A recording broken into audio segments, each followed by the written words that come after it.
Hi, everybody. It's Professor Gaffney again. Welcome to week 2.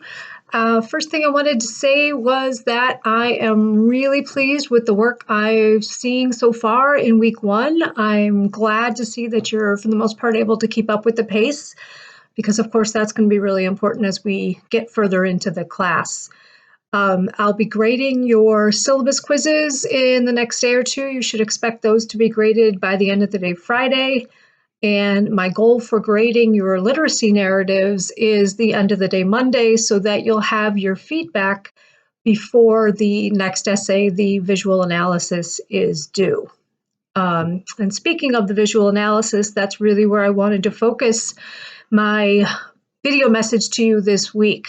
This is a new type of essay for most everybody.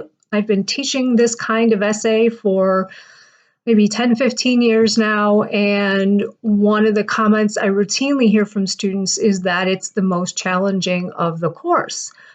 Now, that doesn't mean it's impossible, and that doesn't mean you shouldn't try, but I want you to be aware of some of the things that you're going to need to have in mind as you're going through this next week's assignment.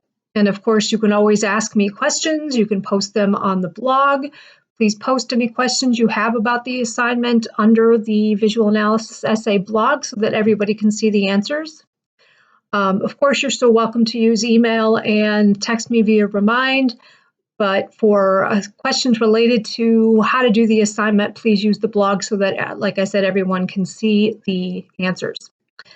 So a visual analysis is actually something you've done, maybe not in writing so far, but you've done it.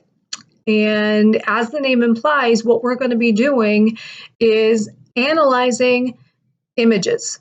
And in this case, we're going to be analyzing stable images. So I've got a couple examples using works of art up on eCampus.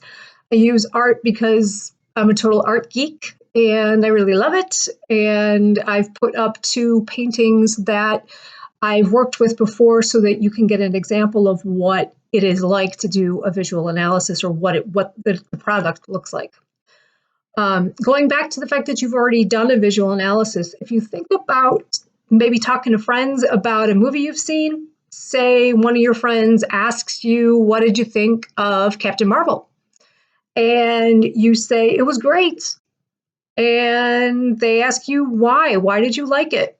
And you tell your friend about things like the special effects were amazing and talk a little bit about the special effects. And then you talk a little bit about the character development, and maybe you talk about the plot and why you liked it.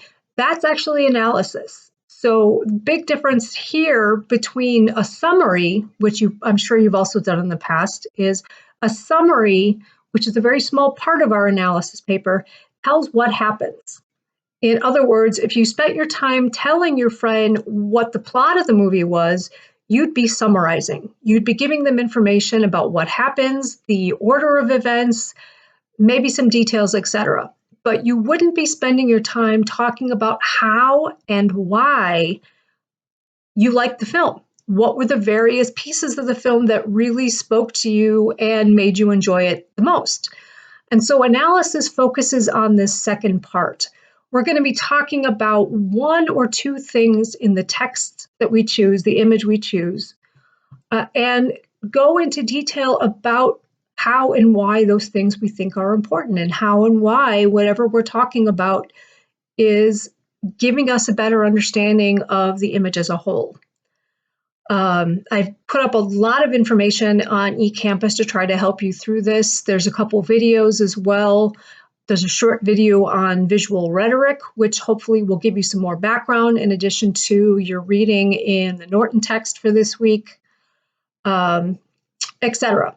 I want to spend the last couple minutes talking about, or last couple seconds rather, talking about the midterm. So you've got your midterm due on the 20th, which is a week from today, Thursday.